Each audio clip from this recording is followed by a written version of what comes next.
Santo Evangelho de Nosso Senhor Jesus Cristo, como escreveu São João no capítulo 1, principiando pelo versículo 6, indo até o versículo 8 e depois do versículo 19 ao versículo 28. Surgiu um homem enviado por Deus. Seu nome era João. Ele veio como testemunha para ser testemunho da luz, para que todos chegassem à fé por meio dele. Ele não era a luz, mas veio para dar testemunho da luz. Este foi o testemunho de João, quando os judeus enviaram de Jerusalém sacerdotes e levitas para perguntar: quem és tu?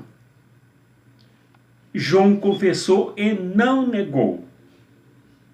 Confessou: eu não sou o Messias. Eles perguntaram: quem és então?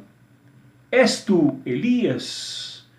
João respondeu: não sou. Eles perguntaram: és o profeta?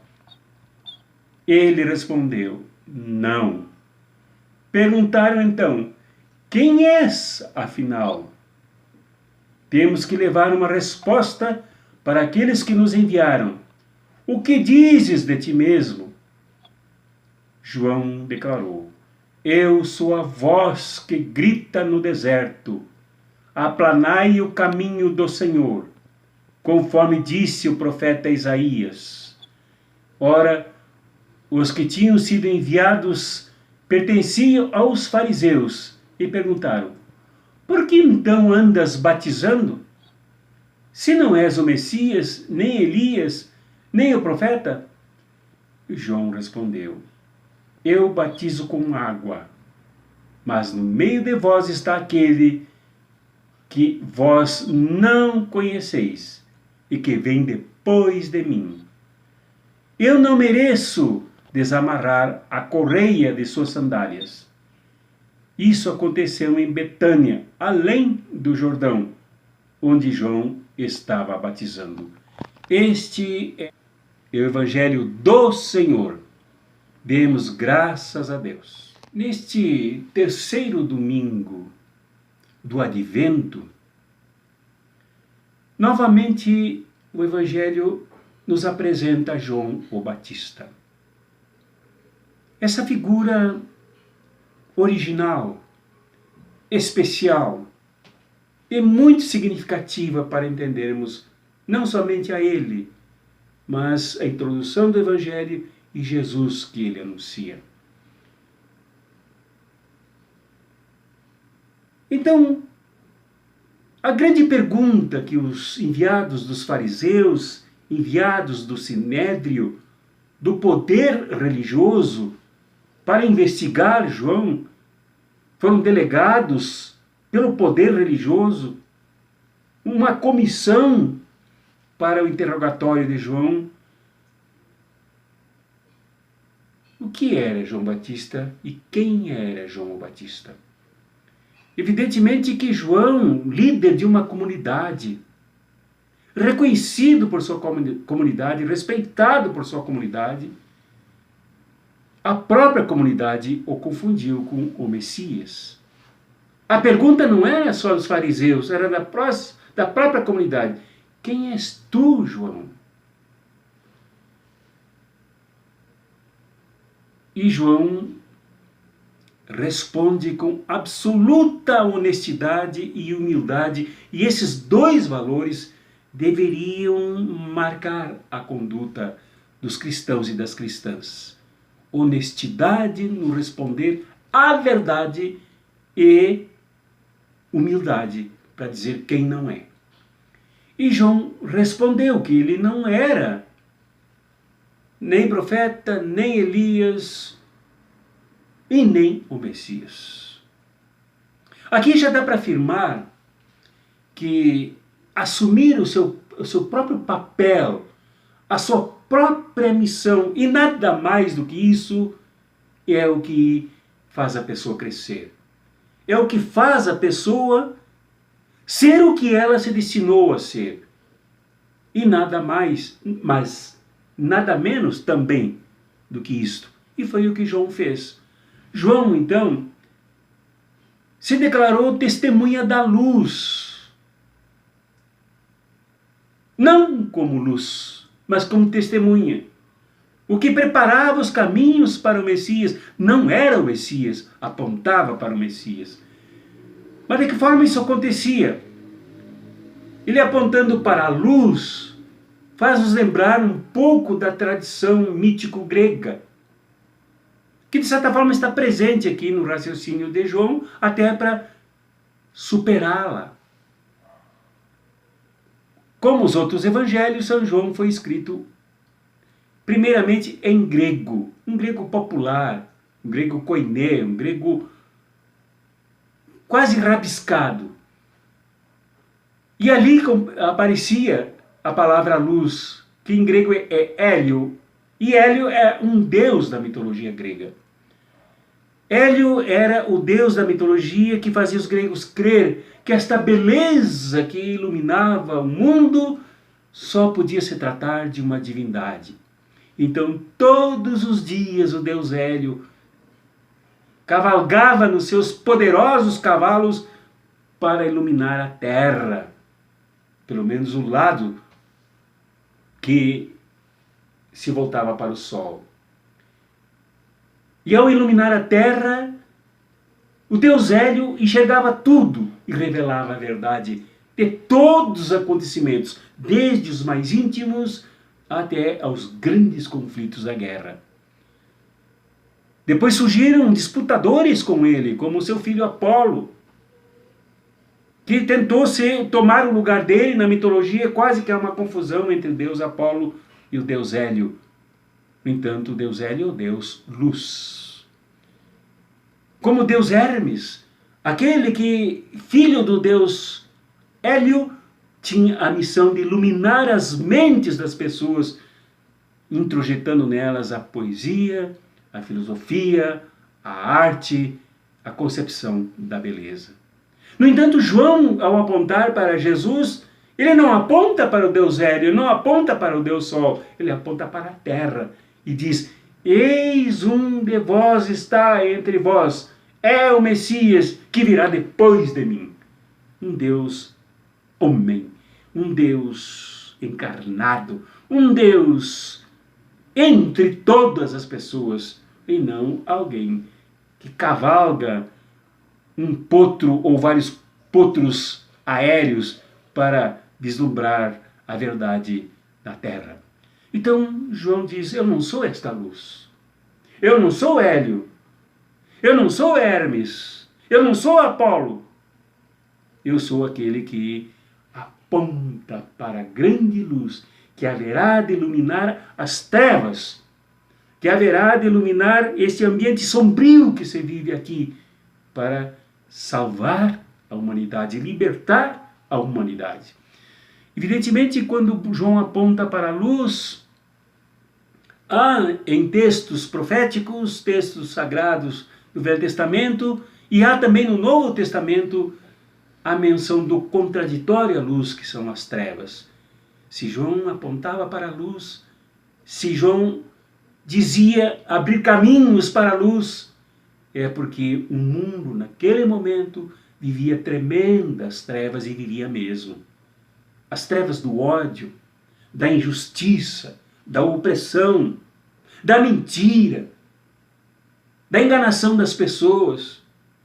E isto se revela muito no próprio Evangelho desse domingo, que mostra ali os enviados do Sinédrio, os enviados do poder religioso para enganar João, para enrolar João, para encher João de trevas, os que representavam uma tradição sepultada, os que representavam um passado que nada resolveu, os que representavam uma religiosidade virada a dogma, uma religiosidade virada a fanatismo, uma religiosidade aprisionada na instituição do templo, uma religiosidade que não iluminava mas contribuía para as trevas, para o escurecimento da realidade.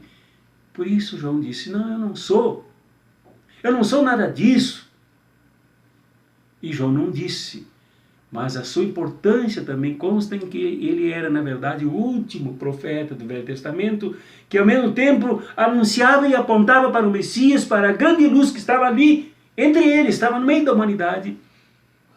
E ele também, de certa forma, denunciava que o passado mergulhou nas trevas, que a religiosidade, que nada fez, pelo contrário, sepultou toda a maravilha do êxodo, toda a maravilha da libertação, o Deus Yahvé. Agora, há que apontar para o novo, há que apontar para o Cristo que está aí, para o Messias que ilumina a humanidade. E de que forma João conseguiu fazer isto ao apontar para a luz, para o Messias que não era ele, mas que vinha à sua frente, diante de quem ele preparava os caminhos, aplainava as veredas. Esse aplainar as veredas do Evangelho, e cuja interpretação tem que ser feita ao longo do Evangelho para se entender o que é isso, é a demonstração de que o momento era extremamente crítico, difícil. Os caminhos estavam entulhados. Havia muita gente que se dizia luz, muita gente que se dizia Messias, muita gente que se dizia Salvador da humanidade. Então havia muita confusão, os caminhos se entulhavam. Era preciso agora, com a credibilidade de João o Batista, o testemunho de João o Batista, da ancoragem de João o Batista na comunidade da fé que ele dirigia, afirmar: eu aplaino as veredas, aplaino os caminhos, afasto os entulhos para chegarmos e para a chegada do Messias.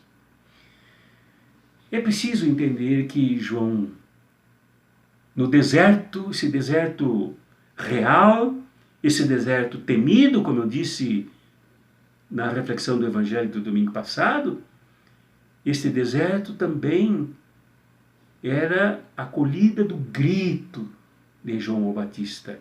Ele não falava, ele gritava. E este grito expressa muito da necessidade de se fazer ouvir, mas também o grito por abrir caminhos para o Messias. O grito dos profetas que haviam sido assassinados, o grito dos mais humildes, dos mais pobres, que não era ouvido pelos poderes religioso, político, econômico e imperial da época. Como hoje, aliás, não se ouve o grito dos humildes, dos pobres, dos discriminados, dos entulhados, os caminhos que precisam ser abertos. João não diz que ele era a palavra. Quando abre essa introdução do Evangelho de João, no capítulo 1, no versículo também 14 do capítulo 1, diz que Jesus era o Verbo, era a palavra que se fez carne. A palavra eterna, o Verbo eterno, que fala sempre. João não era o Verbo, não era a palavra. João era o grito a favor desse Verbo. O João era o grito que representava a humanidade. João era o grito dos silenciosos. O João era o grito dos que não tinham voz. Mas ele não era a palavra. A palavra vinha com o Messias. A palavra eterna, a palavra que tudo criou, a palavra que tudo liberta, vem com o Messias, chega com o Messias.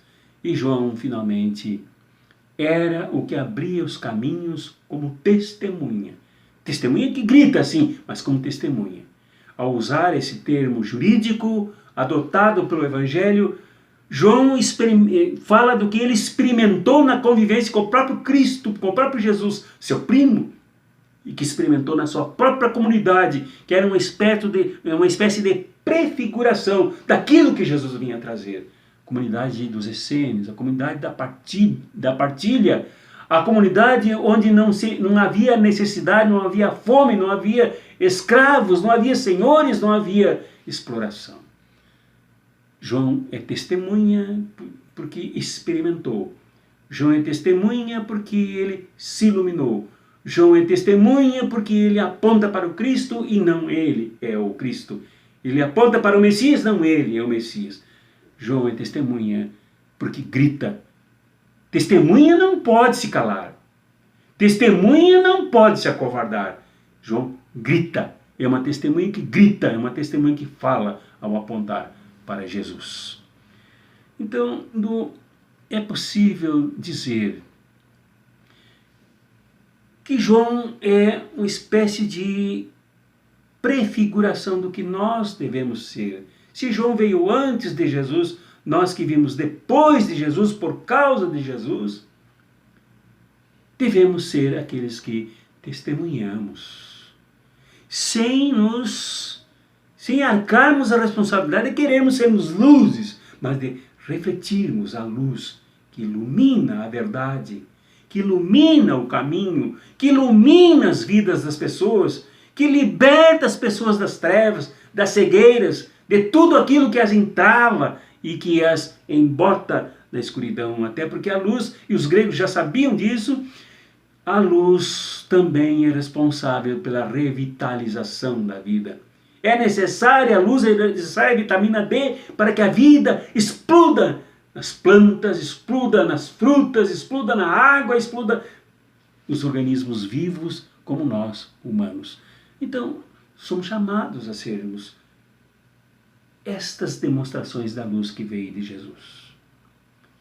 A luz entra muitas vezes suave, pelas aberturas, pelas cortinas, mas ela entra para iluminar. A luz às vezes entra forte quando se abre as portas e janelas. Ela entra sempre para iluminar. A luz, ao adentrar nos espaços, ela nos faz nos encontrarmos iluminados, e ao encontrarmos tudo iluminado, e aí se revela a verdade das coisas.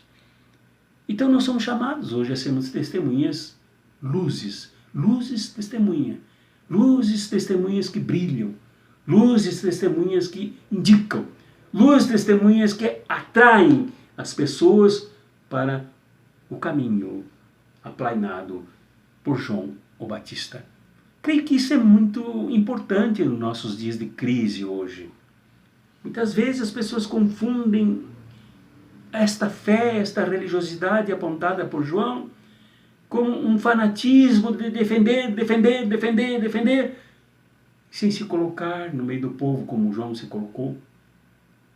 Nosso grande desafio hoje é realmente reencontrarmos esta luz que brilha, que vem de Jesus, que nós encontramos em Jesus e que nos faz enfrentar todas as danosas trevas, toda danosa escuridão que repercute em nós de muitas maneiras, em injustiça, em mentira, em ciúme, em inveja, em concorrência, em disputas, em mentiras sobre os outros, em calúnias, em injúria, mesmo que se fale somente para uma pessoa sobre outra, de forma a que ela não participe da construção da verdade, nós damos vazão às trevas, damos vazão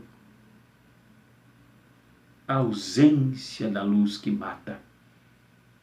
Então nós somos chamados a sermos luzes, testemunhas luzes, hoje.